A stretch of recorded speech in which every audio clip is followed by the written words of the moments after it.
En Panoyas, en mis tierras, hay un gran santuario pagano que la sombra de los robles cubre de melancolía.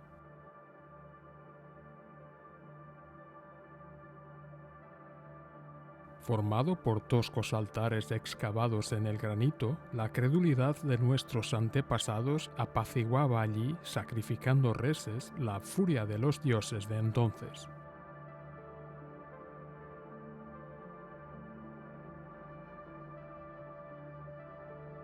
Al pie de algunos de esos aras de sangre y esperanza, que visito ritualmente siempre que puedo, aún se pueden ver inscripciones votivas.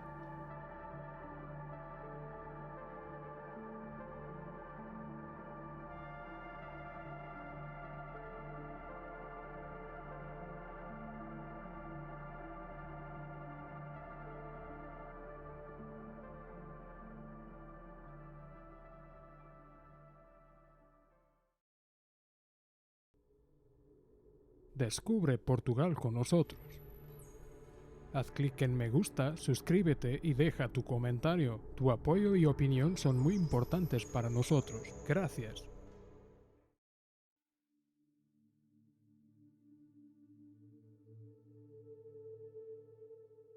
El santuario de Panoyas está situado en Asento, en la unión de las parroquias de Constantín y Vale de Nogueiras, en el municipio de Villarreal.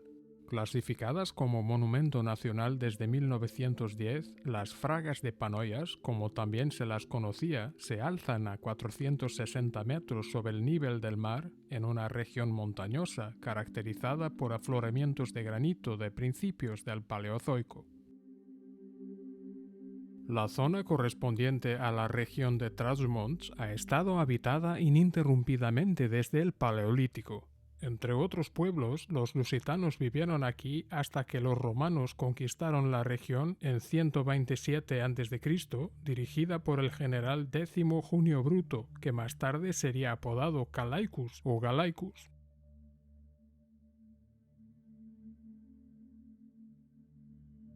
Sin embargo, la ocupación romana no se consolidó hasta después de las guerras cántabras de Augusto, entre el 29 y el 19 a.C. La zona de Panoyas se incorporó al Conventus Bracar-Augustanus y pasó a depender del municipium de Aquae Flaviae, actual Chaves.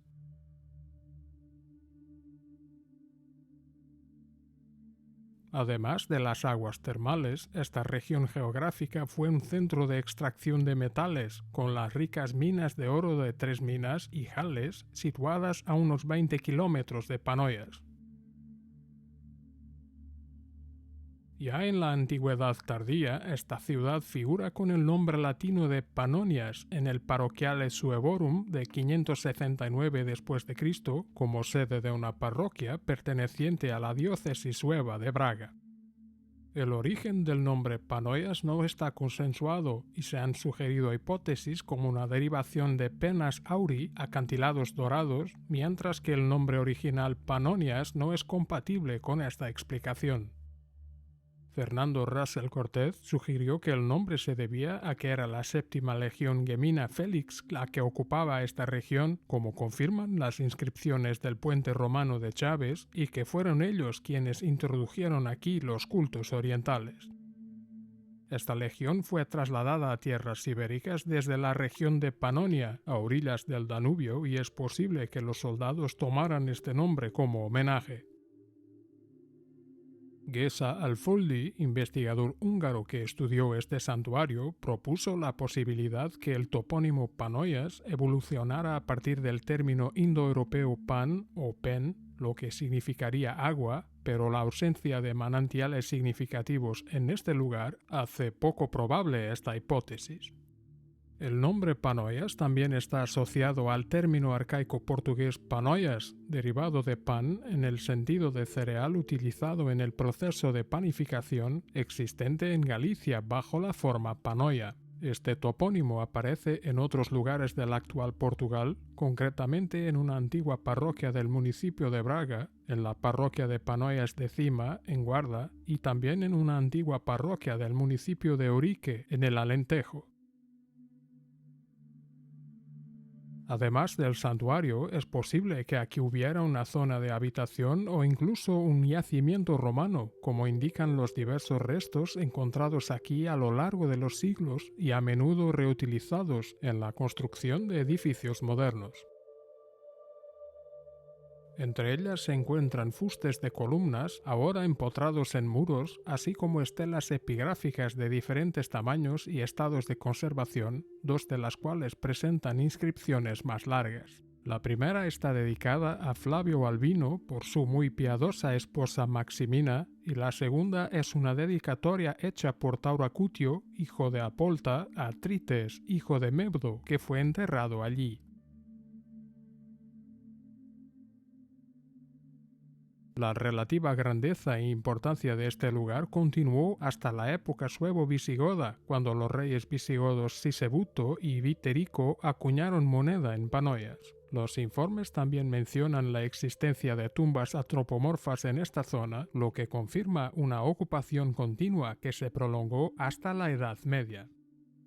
Así pues, Panoias y su santuario habrían sido un destino de peregrinación que formaba parte de un grupo más amplio de lugares importantes en época romana, englobado en el término municipal de la actual Chaves y situado cerca de uno de los mayores y más ricos centros mineros auríferos de la península ibérica.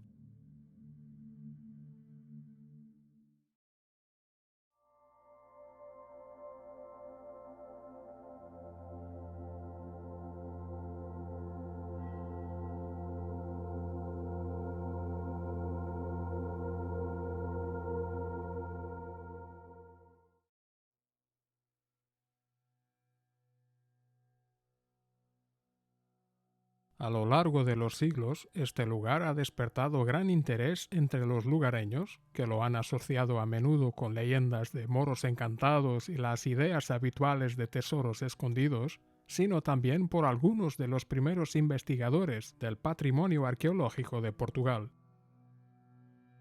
Tras la fundación de la Real Academia de Historia Portuguesa en diciembre de 1720, por decreto del rey Juan V de Portugal, este órgano ordenó al Ayuntamiento de Vila-real la elaboración de un informe detallado que recopila información sobre los lugares de interés histórico de la región. En 1721, el licenciado José Motiño de Aguiar y los escribanos José Tabeira de Mesquita y Antonio de Acuña enviaron un conjunto de documentos a la Academia, compilado bajo el título Relação de Vila Real y seu termo, que incluía descripciones y dibujos del santuario de Panoias. La Academia envió una petición similar a varios párrocos de ciudades de todo el país y en 1722 a Antonio Rodríguez de Aguiar, cura de la iglesia de San Pedro de Valnogueiras, en Panoias, envió un documento titulado Relação da Freguesia de São Pedro de Valnogueiras, que incluía 20 páginas de texto y 8 dibujos que representaban las rocas del santuario de Panoias.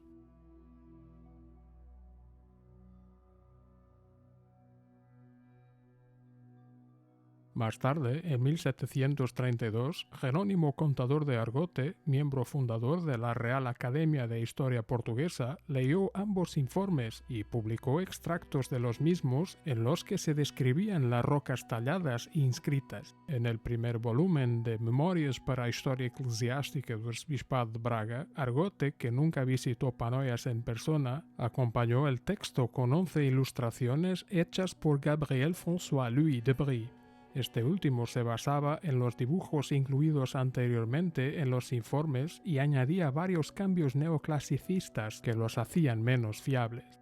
Las descripciones y dibujos de estas tres obras no siempre coinciden y sugieren la existencia de elementos del santuario que se han perdido con el paso del tiempo a causa de la destrucción y el vandalismo. Por eso es importante intentar situarlas en relación con la realidad actual del santuario para entender a qué corresponden, cuáles son más verdaderas y qué se ha perdido realmente en relación con lo que se contaba a principios del siglo XVIII. La roca más notable de todo el complejo, que representa la imagen más icónica de este santuario, se conserva tal y como fue descrito hace casi 300 años, a excepción de una gran cartela, consistente en una superficie aplanada para su posible uso como soporte de una inscripción allí tallada, que se habría situado en su escarpa oriental. 9 escalones tallados en la cara norte del peñasco permiten subir a la cima, donde hay talladas 5 grandes cavidades rectangulares, así como un pequeño cuadrado de 40 por 40 centímetros a la izquierda. En cuanto a esta depresión más pequeña, el rector Antonio Rodríguez de Aguiar sugiere que podría ser el asiento de 2,5 palmos de alguna piedra que allí se clavó, una idea de la que algunos investigadores se hacen eco hoy en día como el encaje de un ara. Todas las ilustraciones muestran también la depresión escalonada de forma cuadrada que bordea 2 de las bañeras, así como la cavidad asimétrica que la atraviesa en diagonal, en cuya parte inferior, en estas 3 representaciones, hay una pequeña cavidad rectangular. También aquí, en este segmento, el rector plantea la posibilidad de que se trate de los cimientos de una construcción que rodearía el perímetro de las 2 bañeras mayores, hipótesis que también defienden algunos autores actuales. Rodríguez de Aguiar también explica la destrucción de la cartela, de 10 metros de largo por 4 de ancho, que habría sido causada por el uso de un explosivo en un intento de alcanzar un supuesto tesoro que allí existiría. El rector sugiere que la superficie habría sido aplanada, pero que nunca se habría rellenado con ninguna inscripción. Lo que también es posible, según Rodríguez Colmenero, es que la inscripción, en lugar de estar tallada en relieve como las otras que hay aquí, podría haber sido pintada sobre la piedra.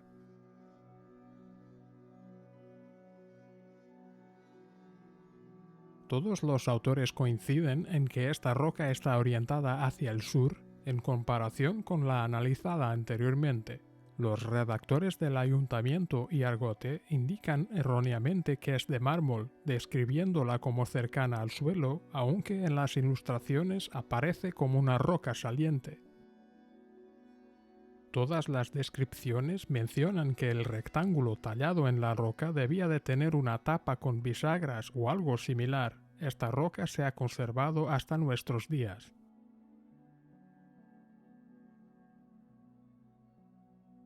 De nuevo, todos coinciden en la orientación más al sur y en la distancia 12 varas de la segunda roca. La mayoría también coincide en que hay un nicho con un ídolo protegido por vigas de hierro en la entrada al final de la escalera.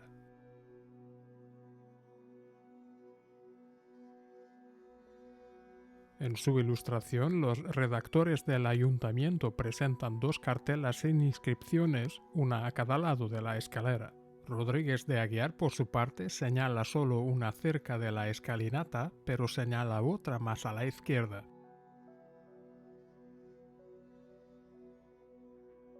En esta roca, que aún puede verse hoy en día, habría habido un edículo, un pequeño templo construido en la zona rectangular y aplanada que contiene cavidades para guardar objetos sagrados. No queda rastro de los elementos arquitectónicos del edificio, que sin duda se han reutilizado a lo largo de los siglos como materiales de construcción.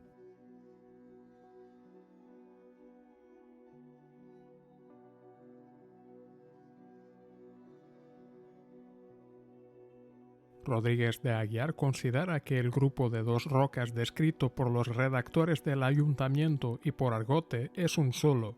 Una de ellas tenía una cavidad cuadrada oblicua y la otra una pequeña escalera y un hueco abierto en la sección lateral que quedó sin terminar.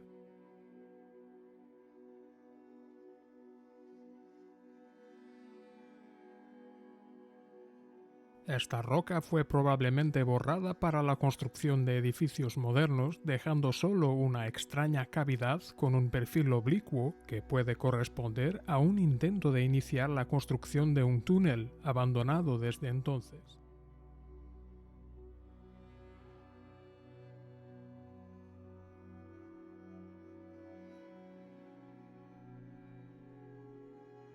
El informe de los redactores del Ayuntamiento de Villarreal y en consecuencia el de Argote sitúan esta fraga 4 varas al este de la anterior, confundiendo totalmente su ubicación. En cambio, Rodríguez de Aguiar la sitúa a 16 varas de la roca, presumiblemente hacia el sur, ya que su descripción va en esa dirección, correspondiente a una estructura similar que aún hoy puede verse en el santuario. Ambas versiones coinciden en la descripción del complejo, detallando el rector que el lugar había sido remodelado como era para trillar centeno y maíz, función que había desempeñado durante varios años. Las cavidades, que habían estado rellenas de cemento, se han limpiado hoy por completo para revelar su aspecto original. Esta roca se conserva parcialmente y corresponde al emplazamiento del mayor de todos los edificios del complejo. Se encuentra junto al sector donde también se hallan todas las inscripciones epigráficas que han llegado hasta nuestros días. Los redactores del ayuntamiento, que fueran la base del texto y las ilustraciones de Argote, informan de que se trata de 3 segmentos inconexos orientados al este, pero el rector de Valnogueiras las interrelaciona en una única ilustración y descripción. También indica que esta fraga, que designa como E1, se encuentra a 1,5 metros de D1 y es accesible a través de una pequeña escalera excavada en la roca con 3 escalones y en el lado este un letrero del que debido a los estragos del tiempo ya no se distinguen las letras. En otra inscripción, Rodríguez de Aguiar indica que las cavidades, que denomina arcas, se llamaban lagos eternos y que fueron hechas por Gallo y Cayo y Calpurnio Rufino. Menciona las cavidades redondas y la existencia de un signo mitad griego y mitad latino que no conseguimos descifrar. En su descripción, el rector de Valnogueiras afirma que a la derecha de la urna redonda número 8, bajo el letrero griego de la peña E1, hay muchas personas que hoy están vivas y le recordó que había una cueva debajo de la fraga, cuya boca estaba a la derecha del signo griego o un poco más abajo hasta la parte del 11º signo al sur, que los labradores taparon para cultivar la tierra adyacente y dicho peñasco, que había una cueva debajo de los dichos peñascos y que no saben dónde terminaba, pero que estaba debajo del peñasco de los pies al este, se podría ver otra abertura que correspondía a la entrada superior, y desde la entrada hasta esta abertura, la roca continúa por una distancia de más de 32 metros de oeste a este, donde termina en una altura. 2 de las partes descritas por Argote siguen existiendo, pero la sección H, orientada hacia el sudeste, fue destruida y provocó la desaparición de una de las cartelas inscritas, que, de no ser por las transcripciones registradas en estos relatos históricos, se habrían perdido para siempre.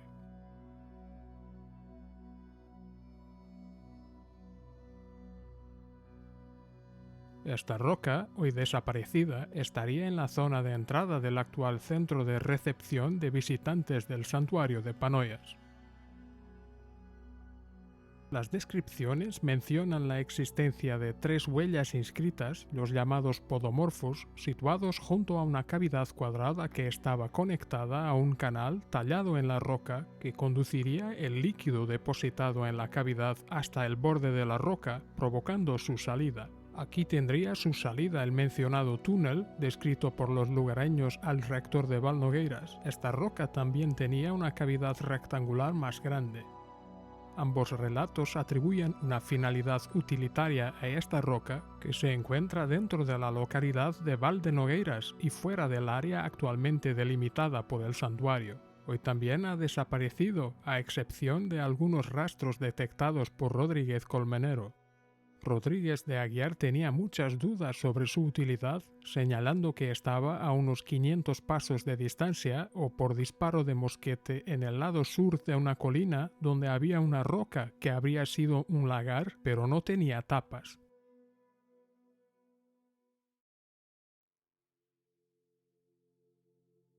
Más de un siglo después, el escritor británico William Henry Giles Kingston viajó por el norte de Portugal y pasó por el santuario de Panoias, dejando una descripción de esta visita en el segundo volumen de su obra Lusitanian Sketches of the Pen and Pencil, publicada en Londres en 1845. Como han descrito visitantes anteriores, Kingston atestigua la presencia de columnas, capiteles y losas de mármol diseminados por el yacimiento, la mayoría de las cuales ya habían sido llevadas a Vila-real y a la iglesia de San Pedro de Valnogueiras, donde fueron reutilizadas como materiales de construcción. En su libro, el autor inglés describe los siguientes acontecimientos. Subiendo otra colina intentamos llegar al emplazamiento de la antigua ciudad de Panoias, que teníamos muchas ganas de visitar. Ahora descubrimos que nuestro conductor no conocía el camino y estábamos vagando por las salvajes colinas sin dejar rastro, casi desesperados, cuando nos topamos con un campesino, vestido con una capa de paja, zapatos de madera y una azada colgada al hombro, que civilmente se comprometió a llevarnos hasta allí sin esperar recompensa alguna. Tuvimos suerte de haber encontrado un guía tan bueno, ya que podríamos haber pasado cerca del yacimiento sin verlo. Tras cruzar un arroyo y subir a lo alto de una empinada colina, nos encontramos frente a una roca alta y redondeada con escalones cortados en uno de sus lados. «Allí, señor, está Panoias», dijo nuestro guía, y muy satisfecho con una pequeña pieza de plata se marchó. Desmontamos de nuestras mulas y subimos los escalones hasta la cima de la roca. Se habían tallado escalones poco profundos a su alrededor. En el centro, un altar oblongo con un espacio para que se sitúen los sacerdotes oficiantes y, a ambos lados del altar, dos cavidades similares a tumbas con bordes como si hubieran sido cubiertas, sin duda para recibir los cuerpos de las víctimas. Las rocas son de granito duro y el tiempo apenas ha redondeado los bordes de estos depósitos o tumbas. Desde el principio nos dimos cuenta de que este altar era originario de los cartagineses, que se dice que poblaron Portugal y que se utilizaba para el sacrificio de víctimas humanas. No encontramos ninguna inscripción en esta roca.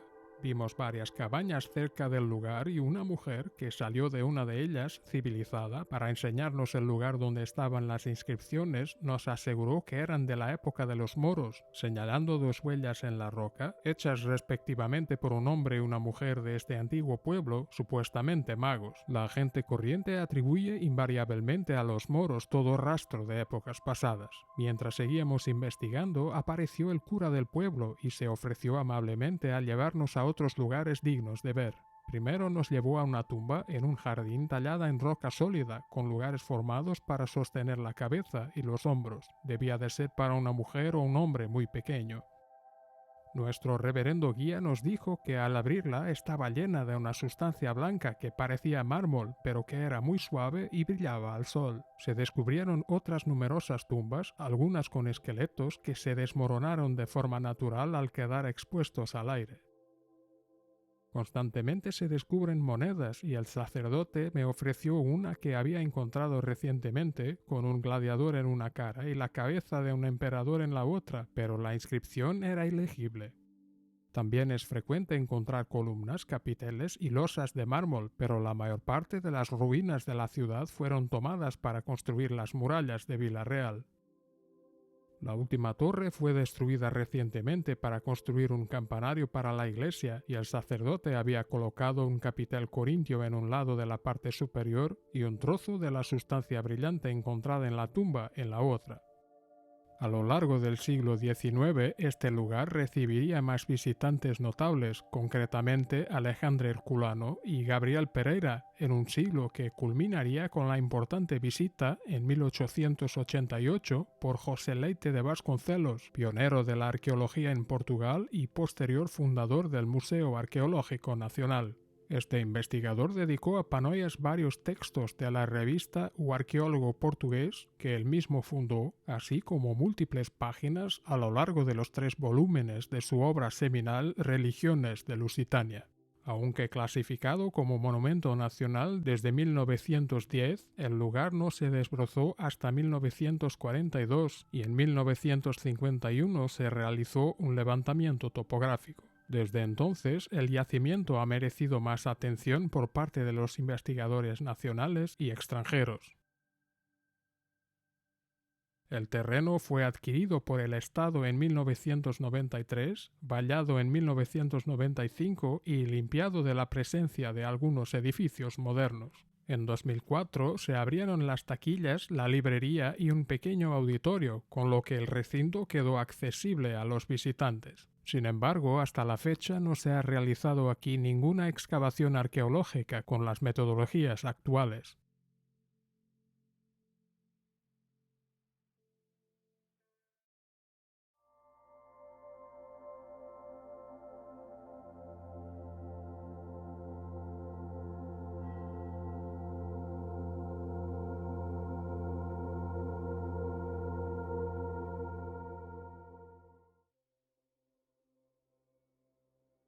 El santuario de Panoias contaba con un total de 5 cartelas con inscripciones epigráficas, 4 de las cuales han llegado hasta nuestros días. La inscripción, hoy desaparecida, fue afortunadamente registrada en los informes del siglo XVIII enviados a la Real Academia de Historia Portuguesa. Todas las inscripciones se concentran en la misma roca situada en la parte norte del complejo. 4 de ellas están totalmente en latín y una contiene texto en griego y latín. Desde el siglo XVIII se han propuesto varias formas de leer estas inscripciones, todas ellas mostrando daños causados por la erosión, reflejando diferencias interpretativas que coincidían con la lectura que cada investigador hacía del espacio. El momento clave de este proceso llegó en 2014 con la publicación de los resultados de la aplicación de una técnica innovadora de recogida y filtrado de datos tridimensionales llamado modelo de residuo morfológico, que permitió recuperar toda la información contenida en las 4 cartelas supervivientes. Esta investigación, llevada a cabo por Maria João Santos, Hugo Pires y Orlando Sousa, ha revelado datos hasta ahora desconocidos que han modificado los conocimientos disponibles sobre el contenido textual de las inscripciones epigráficas. La primera inscripción se refiere al dedicante, llamado Gaius C. Calpurnius Rufinus, al que se identifica con el título Vir Clarissimus, hombre ilustre, designación asociada a los miembros de la orden senatorial. Menciona la ofrenda del lago, que aquí se refiere al hueco o cavidad adyacente excavada en la roca, y al aedes, templo o edículo, que se había construido junto a él. La segunda inscripción, escrita en griego y latín, se encuentra junto a una cavidad circular e indica de nuevo el nombre del oferente Caio C. Calpurnius Rufinus, así como su título, que contiene una dedicatoria al dios Serapis, de origen egipcio, a la diosa Core, nombre griego por el que también se conocía la diosa Perséfone, Proserpina en la mitología romana, y a los misterios.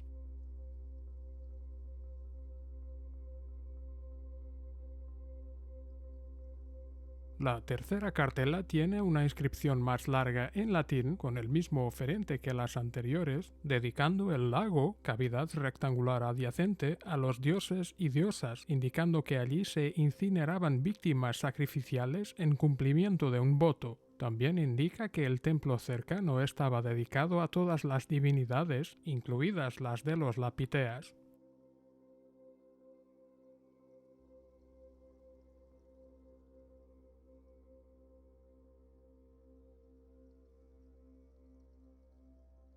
La siguiente inscripción, situada perpendicularmente a las 3 anteriores, la ofrece de nuevo Caio C. Calpurnius Rufinus, dedicando la cavidad rectangular contigua y el templo a Serapis y Isis, diosa de origen egipcio, así como a todos los demás dioses y diosas.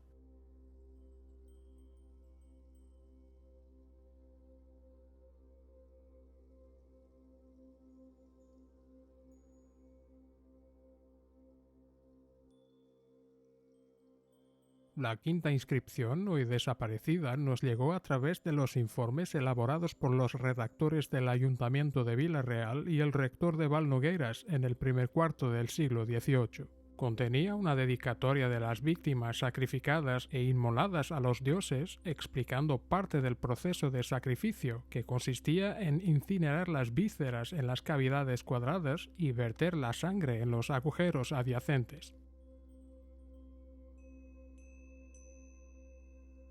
De este conjunto epigráfico destacan algunos elementos que nos ayudan a comprender el uso que se hacía de este espacio, pero también surgen varias dudas. ¿Quiénes o qué eran los lapiteas y sus deidades mencionados en la tercera inscripción?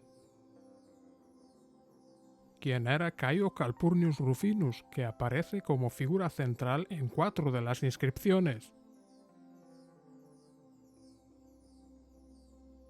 ¿Por qué en el extremo occidental del Imperio Romano se rendían cultos a deidades orientales como Serapis e Isis o a la griega Core?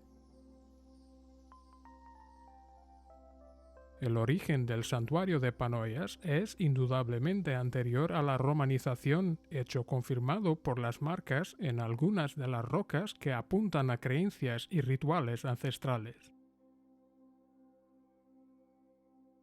La sacralización del paisaje, ya sean colinas y montañas o acantilados y rocas, es un fenómeno bien conocido en la historia de las religiones. Los habitantes de la región del actual distrito de Vila-real rendían culto a la sierra de Marão. Así lo confirma una inscripción epigráfica de época romana que registra un voto a Reba Manandico. Reba es una divinidad indígena que aparece en otras inscripciones asociadas a la sierra del Aroco más al norte.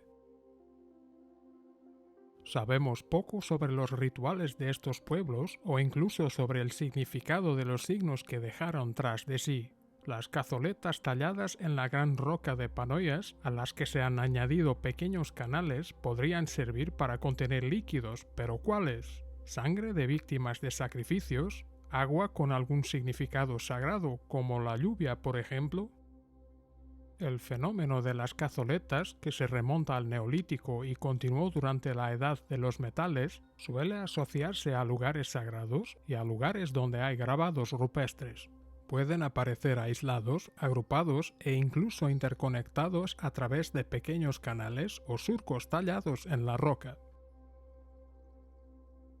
También se representan cazoletas en pequeñas piedras, quizá piezas móviles utilizadas como ofrendas funerarias o como amuletos para el transporte individual. Hay docenas de teorías sobre su significado y utilidad, pero su asociación con lugares de culto es indicativa de su importancia religiosa. Otra manifestación escultórica son los podomorfos, conocidos popularmente como marcas de pies, que también aparecen en el santuario de Panoias, como muchos otros lugares de culto y arte rupestre de todo el país. Una vez más, se desconoce su significado. En este yacimiento también se puede ver una aparente forma serpentina, un motivo que se puede encontrar en varios yacimientos prehistóricos, así como un grabado rupestre que Rodríguez Colmenero denominó ramiforme, ambas formas talladas deliberadamente en la roca y que habrían formado parte del espacio sagrado del santuario prerromano. Durante la Edad del Bronce, en Trás-os-Monts, también hay pequeñas piedras talladas en lo que parece ser una representación solar o estelar, encontradas en contextos rituales y funerarios como en dólmenes. Otra forma que aparece en tallas de piedra es el triskel, una espiral de 3 brazos que la cultura popular asocia a menudo con los celtas, pero sus orígenes se remontan mucho más atrás, encontrándose en todo el Mediterráneo, en la India y en todo el continente europeo. Su uso se prolongó durante milenios y persistió hasta la Edad Media. La interpretación de su significado es diversa. Algunos lo interpretan como un símbolo solar y otros como una representación de los ciclos de la vida, nacimiento, muerte y renacimiento.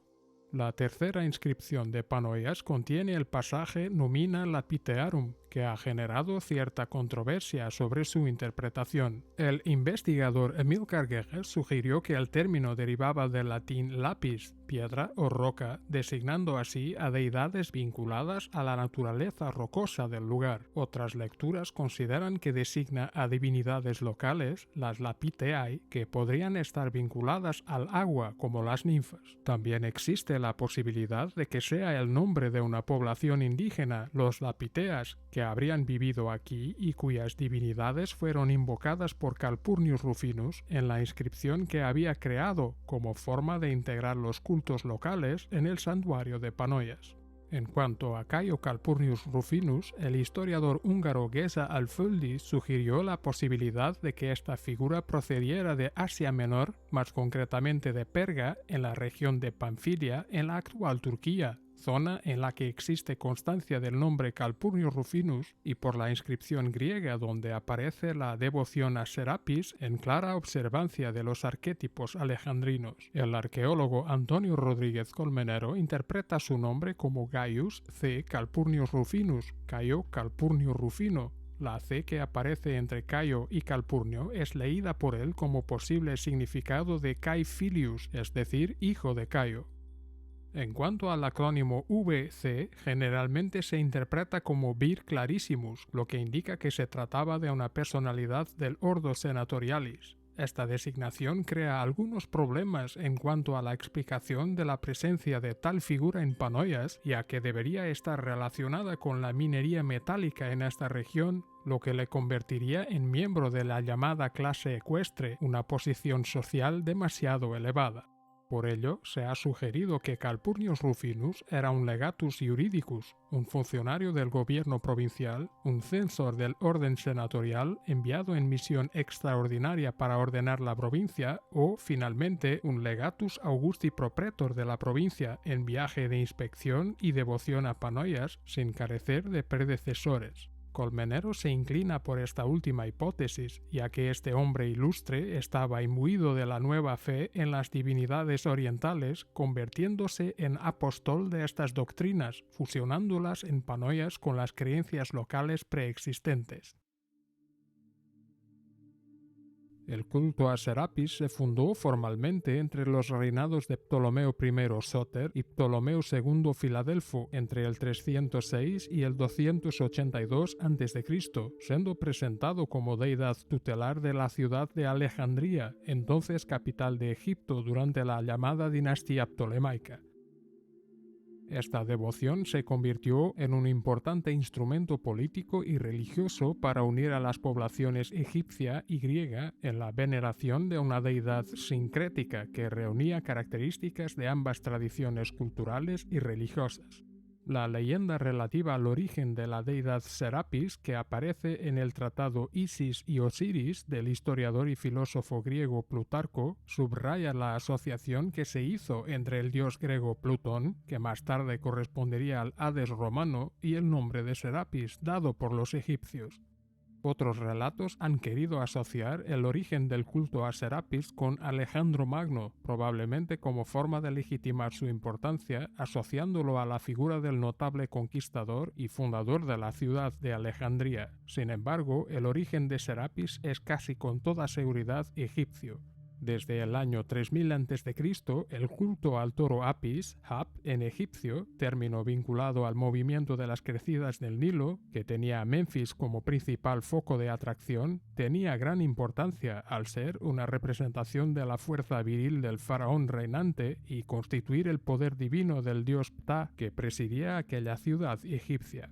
Las fuentes historiográficas afirman que el propio Alejandro realizó un sacrificio ante el toro Apis como forma de subrayar su respeto por las tradiciones locales. El toro divino se utilizaba en las ceremonias reales, a saber, la coronación y el Hebsed, celebración del reinado del faraón, realizando una carrera ritual junto al máximo dirigente del antiguo Egipto. Tras la muerte de cada toro se decretaba un luto de 70 días, durante los cuales se momificaba al animal sagrado utilizando monumentales mesas de embalsamamiento talladas en alabastro especialmente para este fin. A continuación eran trasladados en barco a Saqqara, donde eran enterrados en el Serapeum, en enormes sarcófagos, un lugar de importancia central para la religión egipcia. Este proceso condujo a la identificación del toro Apis con Osiris, dios de los muertos, y pasó a ser conocido como Osir-Hap, Apis muerto, que más tarde dio lugar al nombre helenizado de Serapis. Aquí Osiris no designaría el propio dios egipcio Osiris, sino que se utilizaría como título asociado al proceso de muerte del toro sagrado, seguido de su momificación y regeneración, constituyendo un profundo misterio que marcaba el triunfo sobre la muerte y señalaba el camino hacia la inmortalidad. Así pues, el toro Apis sigue siendo un elemento esencial en la iconografía de Serapis, que enfatiza sus poderes ctónicos y el misterio de su regeneración en el mundo inferior. Sin embargo, esta deidad tiene más características heredadas de otras deidades como el propio Ptah, dios supremo de Menfis y regidor de la creación. Este dios se representaba con una barba larga y rectangular, símbolo de soberanía reproducido exclusivamente por los faraones. Era un dios ctónico del mundo inferior que presidía la fertilidad de la tierra y el crecimiento de la vegetación, sino también a las riquezas de la tierra, incluidas las reservas de oro, abarcando no solo la extracción de estos materiales y su transformación en objetos. Recordemos la proximidad de Panoias a importantes complejos mineros. También era el dios supremo, el precursor de la propia creación, quien concibió el mundo y conectó el cielo y la tierra.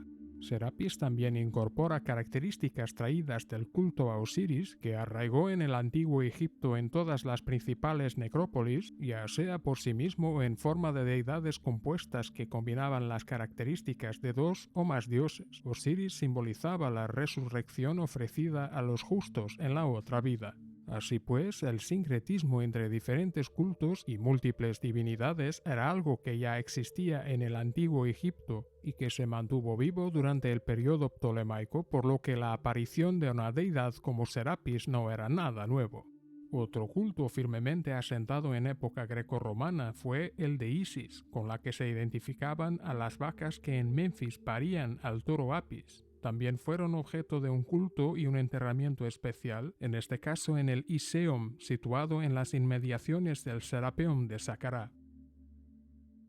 Además, Horus, hijo divino de Isis y Osiris, también fue incluido en la tríada alejandrina de Serapis bajo el nombre de Harpócrates, término derivado del egipcio Orpajered, que significa niño Horus, símbolo del faraón reinante y del corazón vivo del dios supremo.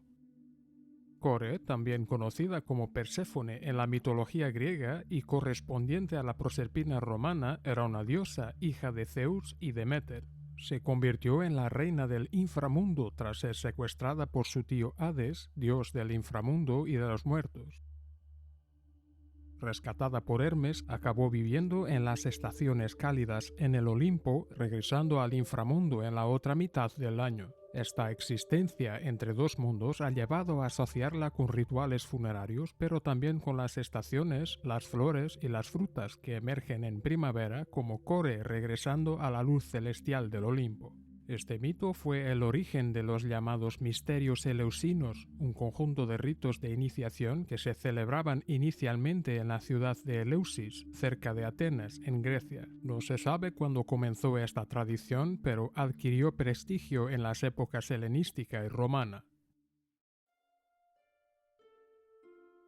Este culto mistérico se denomina a veces simplemente misterios, así aparece en la segunda inscripción de Panoias. La iniciación constaba de una fase inicial conocida como misterios menores, en la que los participantes se clasificaban para la iniciación sacrificando lechones a Deméter y Perséfone, tras lo cual se purificaban ritualmente en el río Ilisos. Al final de este proceso, los participantes eran considerados mistai, iniciados menores, y podían presenciar los misterios mayores. Durante esta fase, que duraba 10 días, se realizaban sacrificios preliminares y un grupo de efebos portaba los objetos sagrados de la iniciación acompañados de una procesión.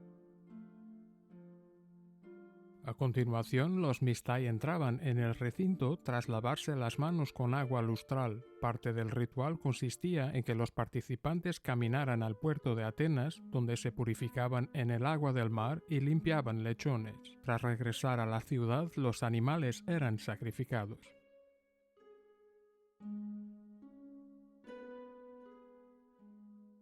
Más tarde, dos sacerdotisas encabezaban una procesión con celebraciones y bailes que terminaba en la ciudad de Eleusis.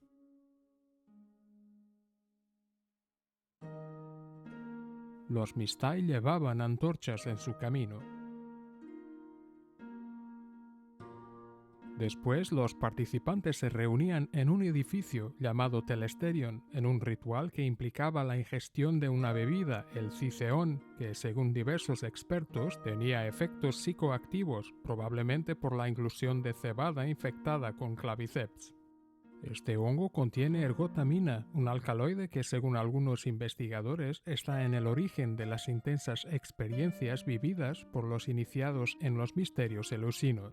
Dentro del Telesterion, los Mistai pasaban por la iniciación mayor, consistente en la dromena, cosas hechas, que incluía una dramatización del mito de Deméter y Perséfone, por la deicnumena, cosas mostradas, que consistía en la exposición de objetos sagrados a los participantes, y la legomena, cosas dichas, un conjunto de comentarios que acompañaban a los objetos mostrados. La ceremonia también incluía un sacrificio de toros cuya carne se distribuía entre los participantes, la ofrenda de libaciones a los muertos y el vaciado ritual de 2 vasijas hacia el este y el oeste.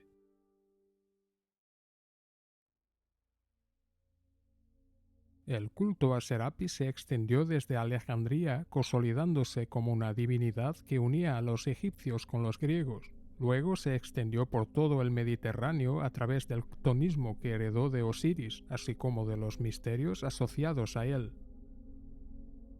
Esta deidad se asoció progresivamente con otras como Dioniso, Hades y Asclepio, así como con Helios, el dios del sol, e incluso con Zeus, la deidad suprema del panteón griego. También aparece la diosa Isis, cuyo culto se extendió desde el antiguo Egipto hasta la antigua Grecia y la antigua Roma, mediante la identificación de Osiris con Serapis como esposa de este último, y sus cultos se asociaban a menudo, como ocurría en Panoias. El culto a Serapis se difundió a través de mercaderes, marineros y soldados del mundo griego, y luego se transmitió a los romanos tras su ocupación de los antiguos territorios helénicos, es decir, Grecia y sus islas, así como toda Asia Menor y Sicilia. Este proceso fue claramente el resultado del contexto proporcionado por la dinámica del mundo romano, en el que las legiones militares estaban formadas por elementos procedentes de todo el Mediterráneo, asociada a los desplazamientos de comerciantes y funcionarios del Estado a través de la impresionante red de carreteras, así como por vía fluvial y marítima, favoreciendo la difusión de creencias y tradiciones culturales a través de una vasta zona geográfica. En la península ibérica hay pruebas claras de la presencia de cultos orientales durante el periodo de ocupación romana, con la aparición conjunta del culto a Serapis e Isis, a veces asociada a Core, hija de Deméter, lo que demuestra la fusión entre el culto de las divinidades egipcias y las divinidades de Eleusis. Se conoce una inscripción dedicada a Isis en Brácara Augusta, Braga, que posteriormente se incorporó al muro exterior de la catedral de la ciudad. En Aquae Flaviae, Chaves, hay un altar a Isis y otro a Cibeles.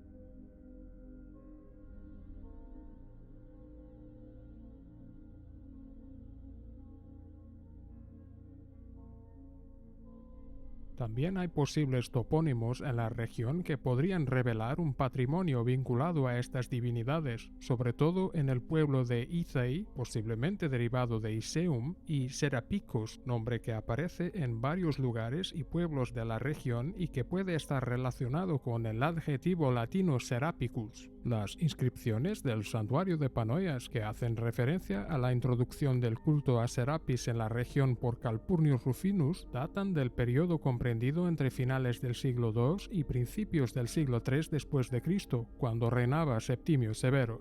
Este emperador era un ferviente partidario del culto a Serapis e incluso viajó a Egipto para visitar los lugares sagrados asociados a esta deidad y acercó su representación física en la iconografía oficial a la imagen de este dios. La proximidad al importante complejo minero de Tres Minas, donde el proceso de extracción por ruina montium implicaba enormes cantidades de mano de obra esclava y requería la presencia de una unidad militar para coordinar y vigilar esta explotación. Por lo tanto, es muy posible que estos soldados estuvieran interesados en la creación y uso del santuario de Panoias.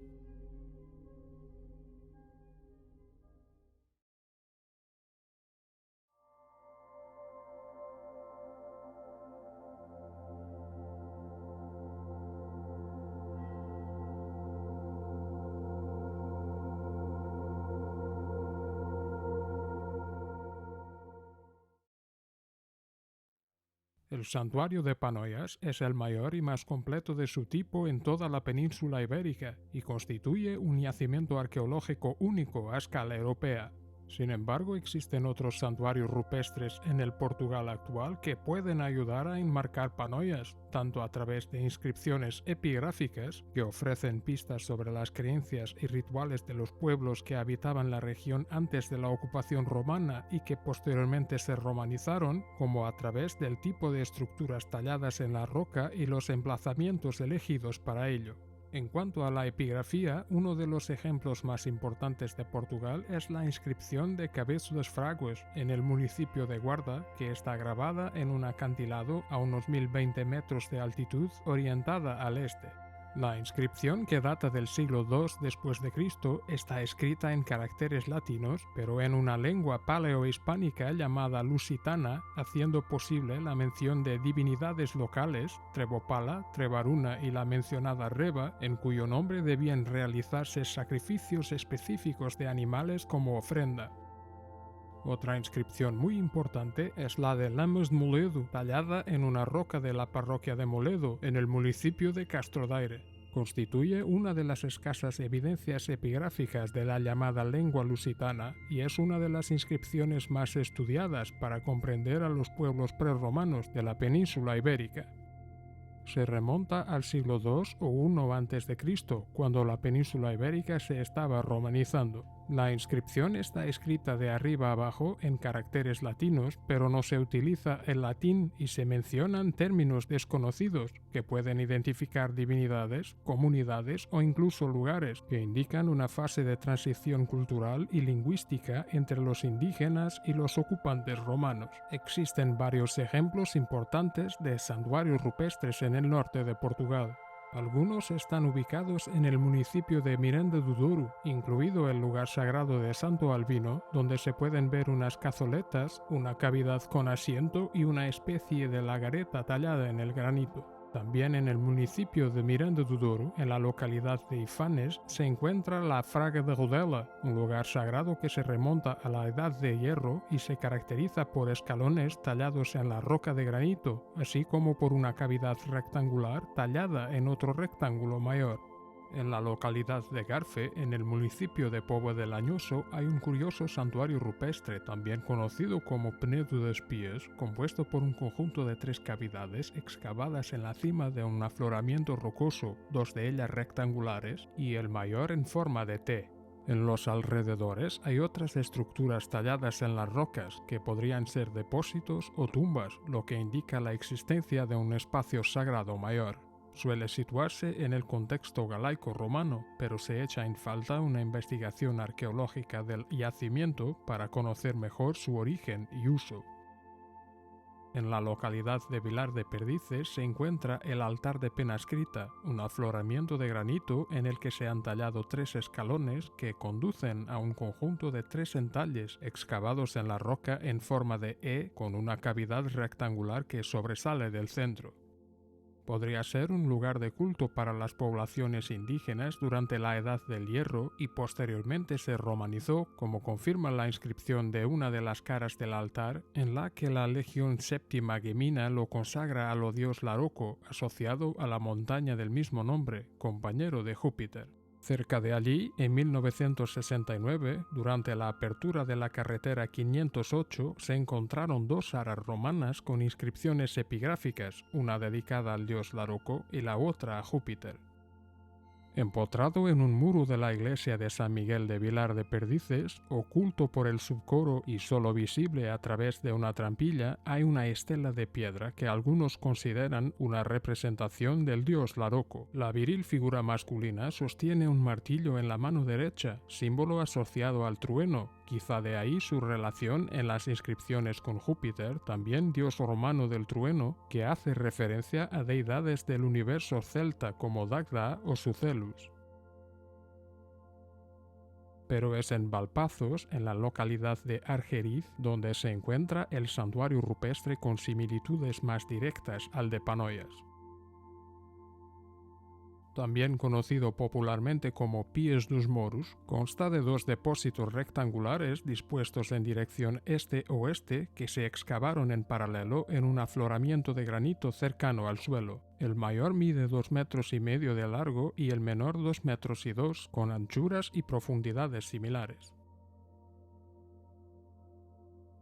En la misma roca se han tallado dos conjuntos escalonados paralelos en dirección norte-sur, que algunos interpretan como escalones de acceso o circulación en el recinto, pero otros los leen como los cimientos para apoyar los sillares de un edículo o pequeño templo que en época romana se habría construido allí para delimitar el espacio sagrado.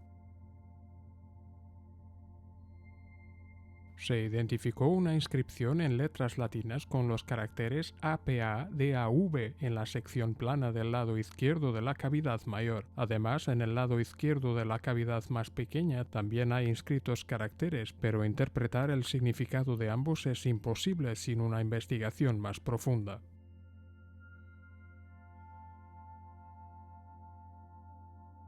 Todos los datos disponibles sugieren que este santuario fue utilizado y modificado durante la ocupación romana. También puede corresponder a la actualización de un espacio que ya era sagrado para las poblaciones indígenas.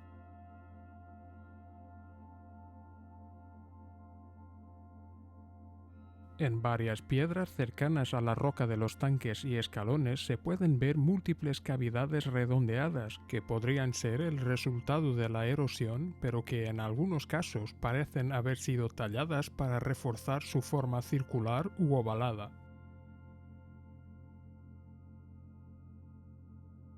Cualquier conclusión sobre el origen, las fases de construcción y la utilización del santuario rupestre de Argeriz solo puede obtenerse tras una exploración arqueológica completa de este importante yacimiento, algo que, también en este caso y como en otros que hemos identificado anteriormente, nunca se ha llevado a cabo. Combinando la información que tenemos sobre Panoias y sus inscripciones epigráficas con los datos proporcionados por yacimientos como los que acabamos de ver, nos permite extraer algunas conclusiones relevantes en un intento de comprender estos espacios rituales, quién los utilizaba y cómo se utilizaban. Inscripciones como la del Cabeço das Fraguas confirman que se realizaban sacrificios de animales a los dioses y que existían instrucciones específicas para ello. La inmolación de animales como cerdos, ovejas y toros también formaba parte del ritual romano, la llamada Suove Taurilia, cuyo nombre resulta de la aglutinación de los términos latinos de los animales implicados. En este aspecto ritual, las creencias de la población local se superpusieron con las de los ocupantes romanos, quizás porque todos tenían un origen indoeuropeo común, lo que facilitó la creación de sincretismos religiosos y espacios de culto comunes.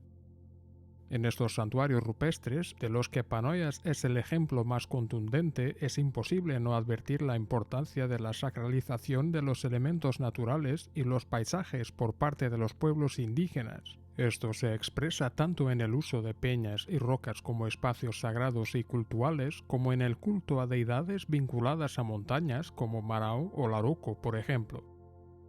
Este animismo, que consiste esencialmente en atribuir una esencia espiritual a objetos inanimados como montañas, árboles o ríos, con un poder sobrenatural y religioso, fue algo que los romanos no solo permitieron, sino que abrazaron en su campaña de integración de las provincias conquistadas.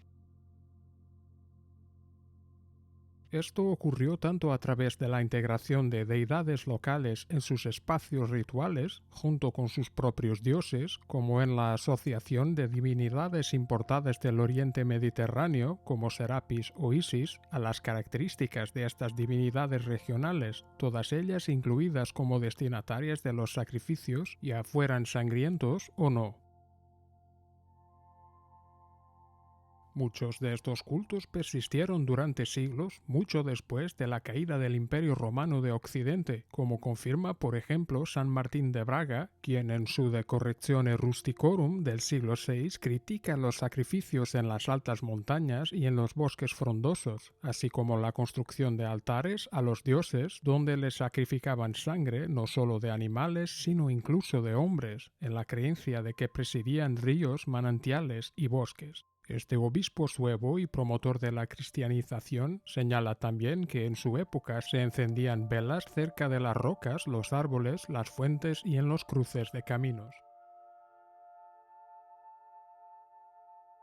Muchas de estas creencias han permanecido vivas hasta nuestros días y el catolicismo acabó anulando algunas de ellas al integrar elementos de la religión popular en su canon, por ejemplo, asociando a los santos con propiedades específicas de deidades más antiguas o construyendo templos cristianos sobre o cerca de lugares de culto paganos.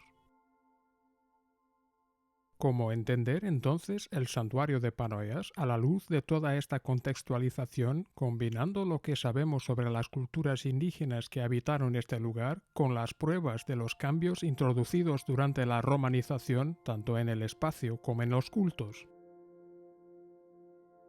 A lo largo de los últimos 300 años se han propuesto diversas hipótesis interpretativas sobre el uso y el significado de este espacio único. Contador de Argote veía las cavidades como altares individuales dedicados a deidades infernales.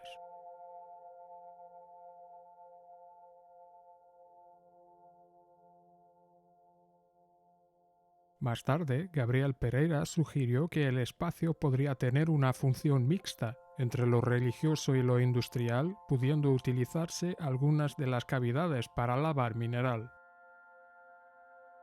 José Leite de Vasconcelos, interpretando las inscripciones epigráficas, llegó a la conclusión de que Panoias era un serapeum, donde se rendía culto a diversas divinidades, pero con serapis a la cabeza, y aquí se sacrificaban víctimas animales y se celebraban misterios según los ritos de las religiones orientales. Posteriormente, Fernando Russell Cortés coincidió con la interpretación de este santuario como serapeum, lanzando la hipótesis de que las grandes cavidades de la roca septentrional se utilizaban para baños serápicos, similares a los que tenían lugar en los santuarios de Asclepio. El historiador rumano Scarlat Lambrino, que publicó un estudio sobre Panoias, también coincide con la idea de que se trataba de un serapeum, considerando que las cavidades y las cartelas epigráficas adyacentes estaban relacionadas y que los ritos descritos en las inscripciones se celebraban allí. Sin embargo, el primer investigador que propuso una teoría unificadora de todo el santuario en el marco de un ritual más amplio fue Geza Alfuldi, que discrepa de la idea de que Panoias sea un serapeum.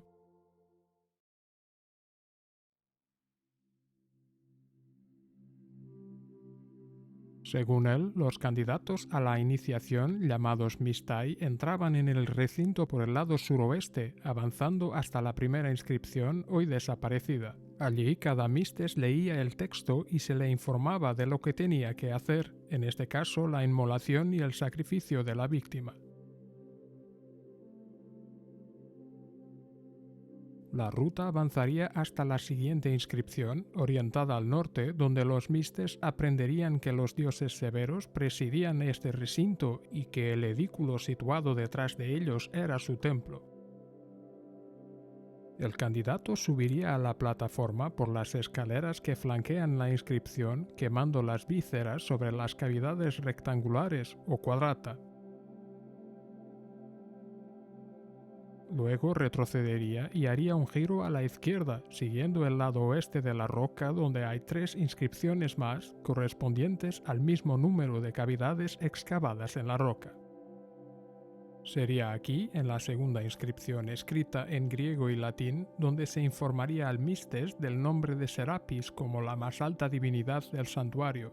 También se mencionan los misterios que incluirían esta revelación solo al alcance de los iniciados que conocen la lengua griega, separándolos así de los indígenas.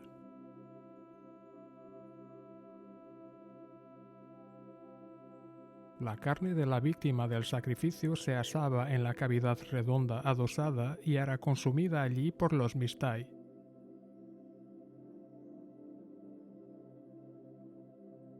La cavidad situada junto a la última inscripción se llenaría de agua y se utilizaría para una simple purificación.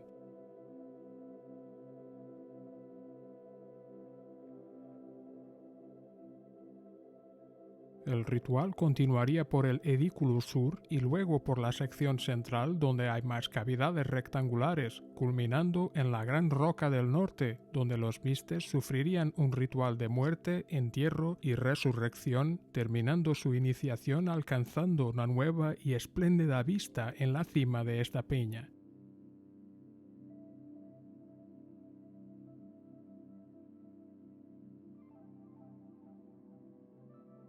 Antonio Rodríguez Colmenero, por su parte, coincide con Alfoldi en su negativa a considerar el santuario de Panoias estrictamente como un serapeum. Sin embargo, interpreta el espacio y el recorrido ritual realizado en él de una manera completamente diferente, incluyendo en su lectura nuevos elementos prerromanos que él mismo descubrió en ese espacio sagrado.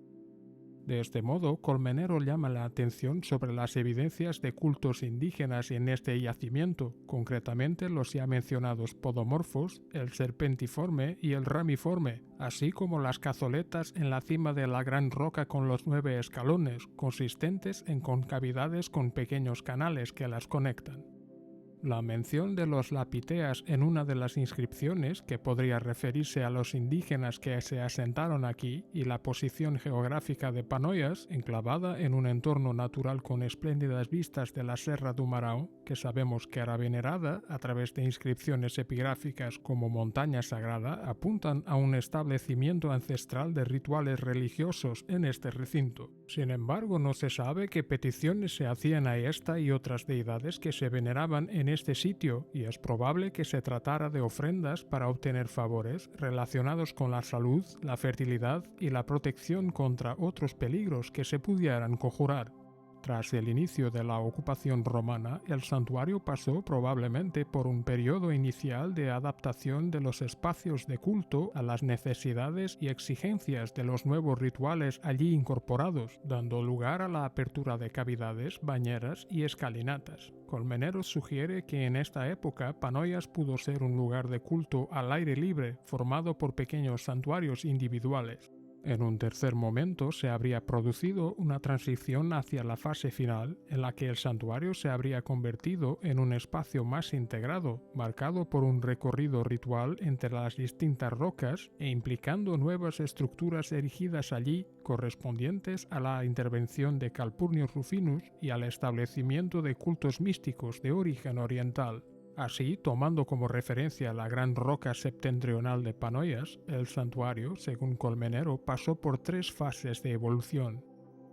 La primera fase, prerromana, correspondía a la utilización de las pequeñas cavidades redondeadas de la cima de la peña que, según sugiere, podrían haber sido de origen natural y luego adaptadas al culto a través de pequeños canales que conectaban algunas de ellas.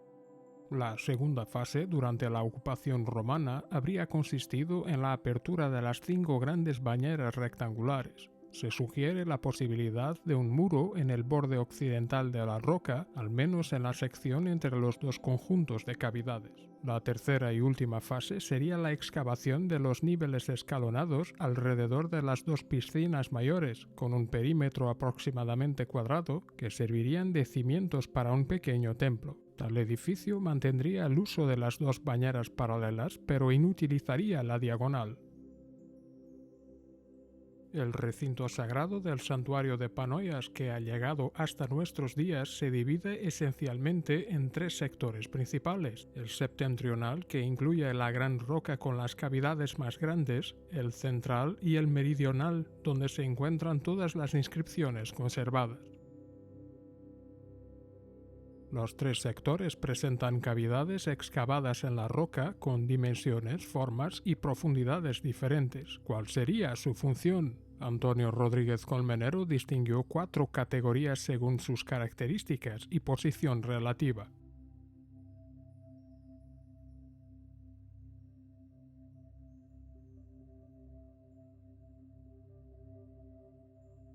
La primera, los lacus quadrata de cremación, consta de 3 cavidades, 2 de las cuales se encuentran en la gran roca de las inscripciones y junto a los epígrafes 3 y 4, que tienen orificios adecuados para colocar o encajar una rejilla, que consistiría en 2 barras longitudinales que descansaban en ranuras redondeadas en los lados más estrechos. Con estas dos barras se podrían cruzar otras barras paralelas para completar la parrilla. Todas estas cavidades se encuentran en recintos cultuales al aire libre, lo que tiene sentido al tratarse de espacios para la cremación. Sus fondos son planos.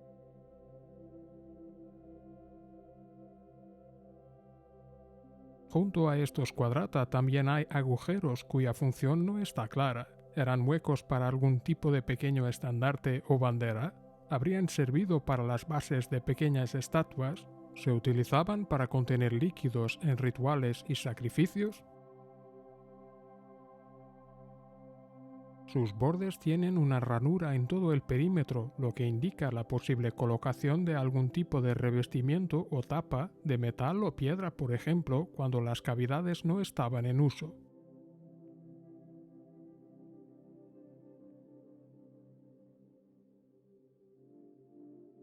La segunda categoría está formada por lacus quadrata que reciben líquidos situados al aire libre.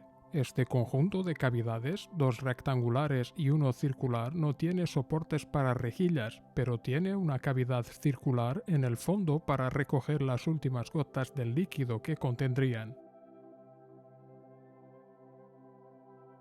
Una de las rectangulares está junto a la inscripción número 1, situada en el extremo sur del santuario, mientras que la otra, más pequeña, se encuentra a la izquierda de la escalera que daría acceso al edículo situado en el centro del complejo.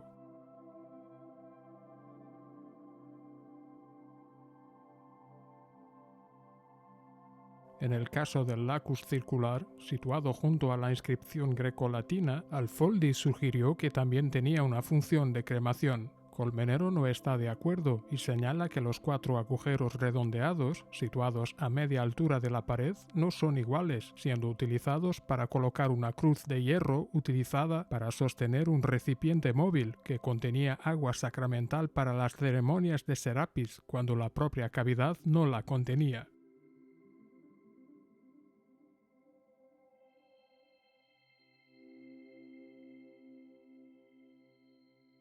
El tercer grupo incluye los receptáculos lacus quadrata para contener ofrendas incruentas u objetos sagrados. Se encuentran dentro de los edículos de los sectores sur y central, por lo que corresponden a espacios interiores.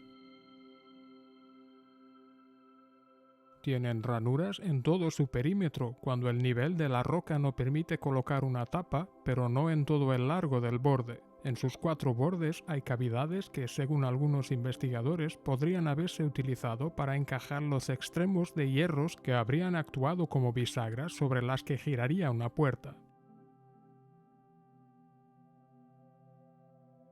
Colmenero discrepa de esta teoría, señalando que las perforaciones no son lo suficientemente profundas y que aparecen no solo en los lados más grandes, sino también en los más pequeños. Sugiere que se utilizaban para colocar tapas con ganchos o anillas y que las cavidades servían para contener objetos sagrados que debían mantenerse fuera de la vista.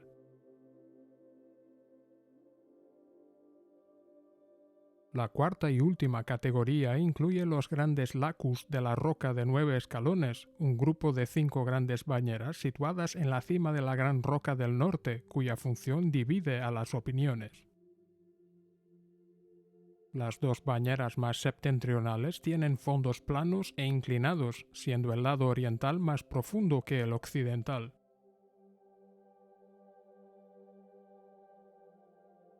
Los 2 tanques paralelos al centro tienen 2 cavidades circulares en el fondo, con 10 centímetros de diámetro por 6 centímetros de profundidad, situadas en la parte más oriental del tanque, flanqueadas por 2 agujeros cuadrados o circulares más pequeños. ¿Para qué servirían?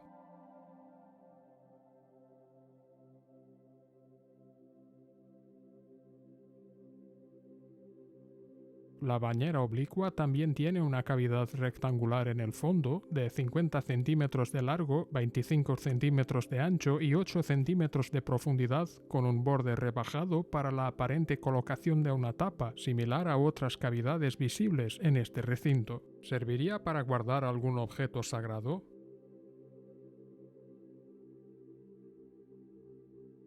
En sus bordes, estas bañeras tienen canales paralelos que servirían para encajar tapas prácticamente herméticas, quizás, según Colmenero, indicando una intención de proteger el líquido contenido en ellas de la contaminación por otros líquidos procedentes del exterior.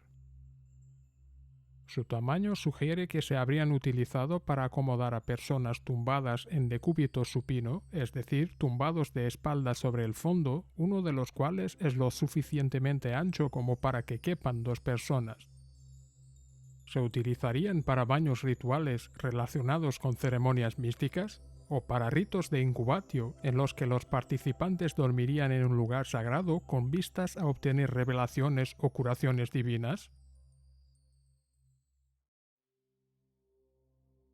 Rodríguez Colmenero sostiene que el recorrido ritual que realizan los candidatos a la iniciación en el santuario de Panoias sería el inverso al sugerido por Alfoldi, comenzando en el extremo norte del recinto, en la gran roca de la escalera.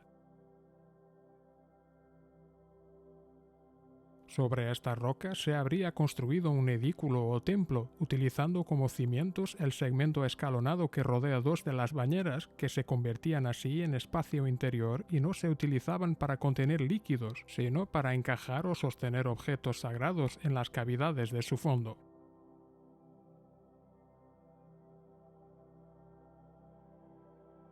La roca tendría una gran cartela con una inscripción ritual hoy perdida. Las dos cavidades exteriores se utilizaban para baños rituales y se llenaban con agua de las lluvias de otoño o recogida de un manantial cercano.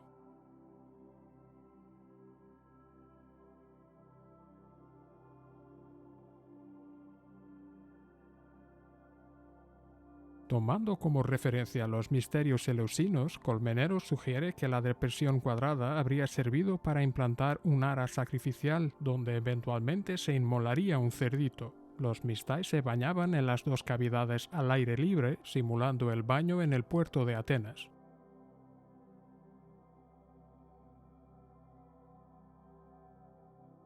A continuación, los participantes descenderían uno a uno, definiendo una línea hacia el sector central. La procesión podría cerrarse portando una urna con agua sagrada. Pasaban junto a las rocas con podomorfos, cazoletas y la serpiente inscrita, integrando en el ritual elementos originales del santuario.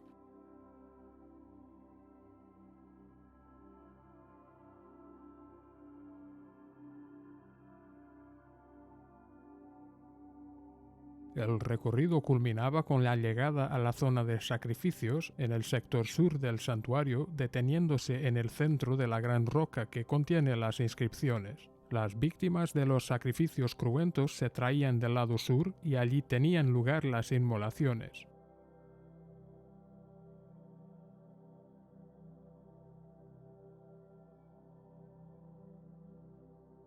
Se desconocen los pasos concretos de este momento, pero hay referencias a lo que podrían incluir provenientes de inscripciones epigráficas como las que hemos visto anteriormente, a saber la mención de las ofrendas de animales y la suove taurilia.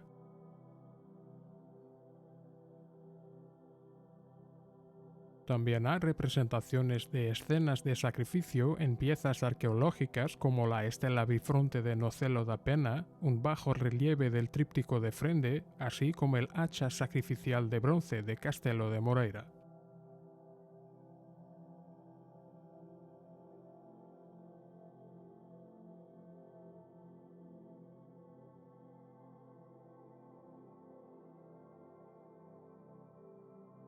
Tras la inmolación y el sacrificio, el ritual continuaba con la cremación de las entrañas, el vertido de la sangre en las pequeñas cavidades circulares adyacentes a los lacus y quadrata y la colocación del cántaro de Serapis sobre la cavidad circular.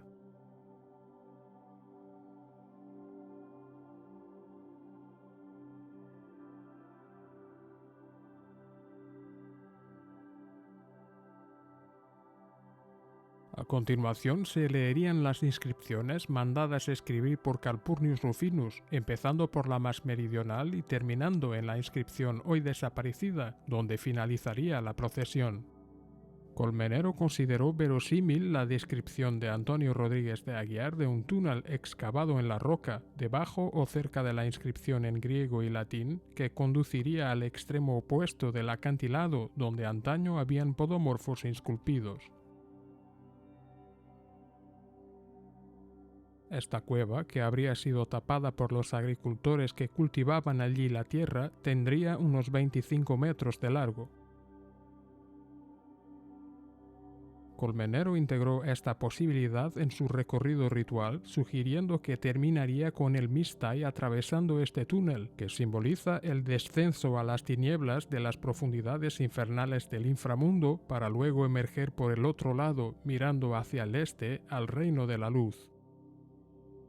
La existencia de este pasaje subterráneo nunca ha sido confirmada y solo posibles excavaciones arqueológicas que puedan realizarse en el futuro en el santuario de Panoias pueden confirmar o desmitificar esta posibilidad. Lecturas más recientes, como la descrita en el libro Serapis nos confins do Império, coordinado por Rogério Sousa y João Ribeiro da Silva, sostienen que la tesis de un recorrido ritual que unificaría todos los espacios del santuario no se corresponde con la realidad. Panoias era, pues, un santuario multicultural en el que coexistían diferentes cultos y rituales, desde la celebración de deidades locales adoradas allí mucho antes de la llegada de los romanos hasta los cultos que estos trajeron consigo, fijándolos mediante inscripciones y alteraciones realizadas en las rocas con nuevas cavidades y espacios religiosos. Las necesidades impuestas por los sacrificios cruentos llevaron a crear un lugar para sacrificar a las víctimas, cavidades de incineración y perforaciones circulares para contener la sangre. También se crearon bañeras para almacenar agua para abluciones e inmersiones, se construyeron edificios y se tallaron cartelas epigráficas con dedicatorias e instrucciones ceremoniales. Sin embargo, este proceso de romanización no se correspondió con una destrucción o incluso una descaracterización del santuario anterior, preservando su dimensión natural, sin robar protagonismo a las rocas.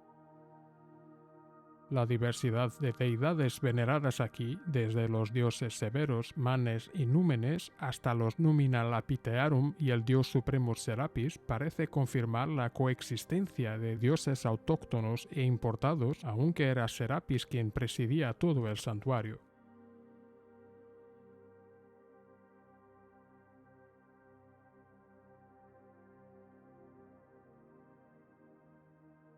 Esta interpretación divide la romanización del santuario en dos fases que en el caso de la Gran Roca se habrían manifestado primero en la creación de las dos bañeras centrales. Después, en una segunda fase, se excavaron las dos bañeras situadas más al norte, creando un camino escalonado alrededor de las dos primeras. En este punto se habría ampliado la longitud de una de las bañeras centrales y también se excavó la bañera oblicua. Estas dos fases se expresarían también en el edículo central, labrándose en una primera fase unas bisagras en el interior de la entrada, permitiendo la apertura de la puerta hacia el interior del pequeño templo, y en una segunda fase se trasladaron las bisagras al exterior, colocándose allí una reja.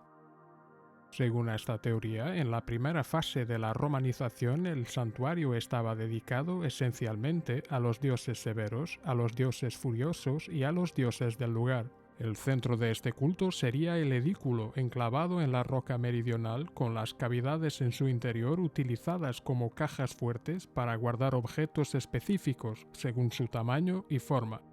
Las inscripciones y las cavidades de incineración localizadas aquí sugieren que se rendía culto a varios dioses, tanto locales como infernales.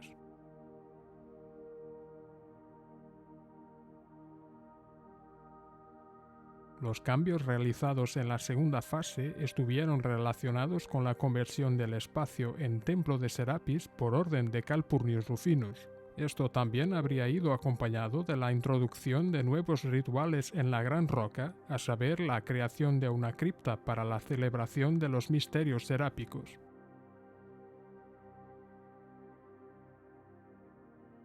El edículo que se construyó sobre la roca central se habría convertido en el templo principal dada su posición más elevada.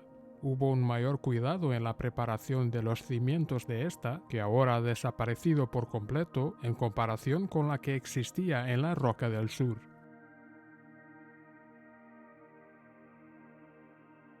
En su interior hay dos cavidades finamente talladas que habrían servido para guardar objetos o imágenes vinculados al culto de las divinidades veneradas en Panoias.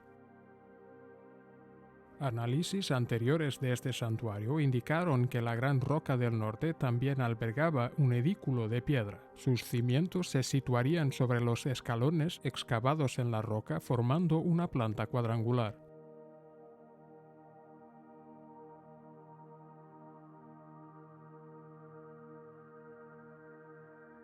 Esta lectura más reciente descarta esa posibilidad, ya que el escalonamiento tiene una función de circulación como una escalera y no para corregir los desniveles de la roca con el fin de sentar los cimientos de un edificio. Además, la bañera central, que se extendió hasta los límites del cuadrado, omitiéndose uno de los escalones, y la bañera oblicua impedirían el correcto establecimiento de una estructura más sólida y definitiva. Si existió tal edículo, probablemente habría sido una estructura no permanente, un edificio desmontable como una tienda de campaña. Las perforaciones circulares de la parte inferior de cada una de las bañeras centrales podrían utilizarse entonces para colocar postes de soporte de una estructura desmontable.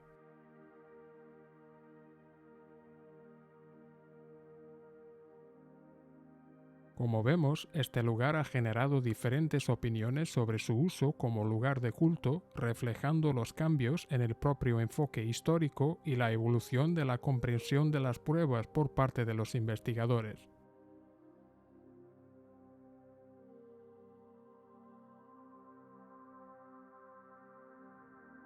Han pasado más de 3 siglos desde que se recopiló la primera información sobre el santuario de Panoias y tenemos que agradecer el trabajo de los pioneros que, a pesar de algunos errores y omisiones, salvaguardaron una información que de otro modo se habría perdido para siempre, como las descripciones de las rocas y la inscripción que ahora han desaparecido. ¿Cuántos otros elementos de este fascinante yacimiento histórico y arqueológico pueden haberse perdido en los siglos que precedieron a los relatos de los redactores del Ayuntamiento de Vila-real y del rector de Valnogueiras, fruto de los estragos del tiempo, el descuido y la ignorancia? Los conocimientos adquiridos desde principios del siglo XVIII han aumentado considerablemente gracias al esfuerzo de muchos curiosos e investigadores que visitaron Panoias y recogieron pistas fundamentales para comprender mejor el significado de este enigma tallado en las rocas. Las diversas concepciones, conclusiones y teorías son edificantes, pero todavía falta un paso fundamental para aclarar, quizás completa y definitivamente, los misterios del santuario de Panoias, una excavación arqueológica. ¿Cómo explicar si uno de los lugares más notables e importantes del patrimonio histórico de Portugal, reconocido internacionalmente y clasificado como Monumento Nacional desde 1910, sigue esperando que alguien tome la iniciativa de llevar a cabo una investigación arqueológica en profundidad? ¿Cuántos secretos más tendrá Panoias para revelarnos? ¿Qué nuevos datos puede aportar sobre los pueblos indígenas que habitaron este territorio y que siguen envueltos en la duda? ¿Existen más pruebas sobre el origen y la identidad de Gaius Calpurnius Rufinus, patrocinador de la remodelación de este santuario? ¿Sabremos alguna vez qué rituales albergaba este espacio? Estas y todas las demás cuestiones que rodean a este santuario rupestre son invitaciones a la investigación, la exploración y el descubrimiento continuos. Los próximos capítulos esperan a quien venga a escribirlos.